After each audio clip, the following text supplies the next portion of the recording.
So over 4 years ago, I made the decision to switch to a fully plant-based diet. Now at the time, there weren't many people moving from a heavily animal-derived diet to one purely comprised of plants. So of course I had my doubts as to how this paradigm shift would affect my body composition. Would I maintain my body fat levels? Would I maintain my lean mass? So today what I've got is my DEXA report, which goes through all the metrics surrounding my body composition, so we can finally see whether or not I've maintained my muscle or whether I've lost it all and gained a ton of body fat. So this DEXA report comes after having had a DEXA scan done. What is a DEXA scan? DEXA scans are the leading gold standard when it comes to measuring fat and muscle within the body.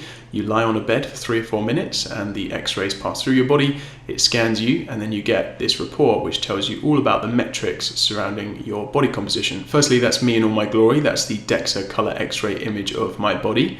The orangey gold stuff is body fat, the blue is the bone, and the red purple stuff is the lean mass. When it comes to distribution of fat, that is going to be determined by genetics. So some people may carry more around the waist, others may carry more around the hips and the thighs. Obviously how you distribute your fat is genetic and you can't spot reduce fat, unfortunately. So what you've got to do is just lose overall body fat and hope it comes off from the areas that you want to look more lean. So let's jump into the numbers. The first one we're going to look at is body fat percentage. So what are your guesses? Please place your bets.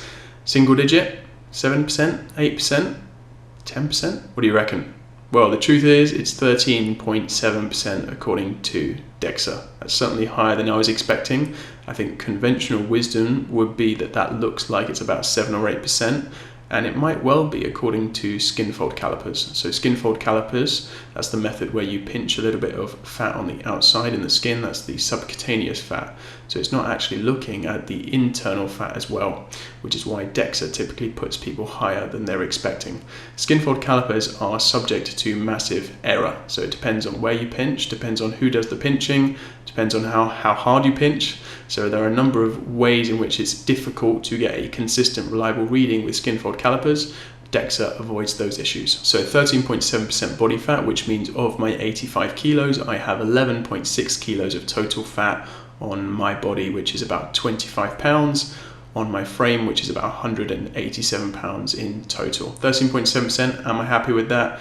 Yeah, I'm very happy. I feel good, I perform well in the gym, and that's mostly what I'm concerned with. I think this is a good body fat that I'm able to maintain, and it's important to remember that it is relative. So a shredded bodybuilder might only be about 12% on DEXA. So 13.7% is still pretty competitive.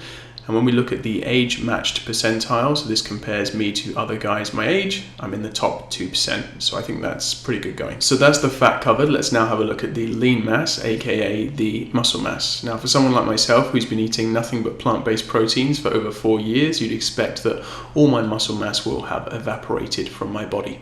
So let's see what the numbers say. So my lean mass index, which is a measure of essentially how much muscle I have for my height, is 22.1 kilograms per meter squared, which in relative terms is higher than 89% of other men my age.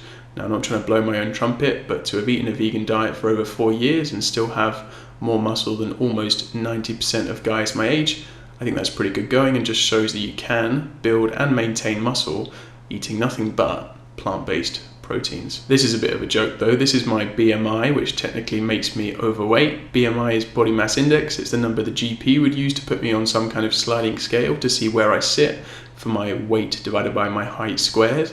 The issue with that is my weight is simply my relation to gravity. So it doesn't tell me anything about how much fat and muscle I have, which is why I am technically overweight, because I've got more weight for my height than I guess most average people. But that weight isn't unhealthy weight. It's not fat, it's just muscle. And this is why you can have rugby players and bodybuilders who would be considered to be obese, even though clearly they're not obese, they have low levels of fat. It's just that they've got a lot of weight for how tall they are. Based on this chart, my goal is actually to go up the chart, so to go higher towards obesity, because I'm not going to go any lower. This is the leanest I've ever been, and so all I'm going to be doing is adding more muscle over the coming months and years, which is just going to push me even higher on the BMI chart. Now, this just goes to show how useless conventional mainstream metrics are for measuring body composition. They're too generic and they are too reductionist. In summary, having this scan done was a really fun process, and I think it just goes to show that if you are disciplined over time, then you can achieve great results. For anyone doubting the efficacy of a vegan diet, why not give it a try? Maybe include one plant-based meal per week or per day and see how you get on. Let me know. Thanks for watching. See you next time. Bye.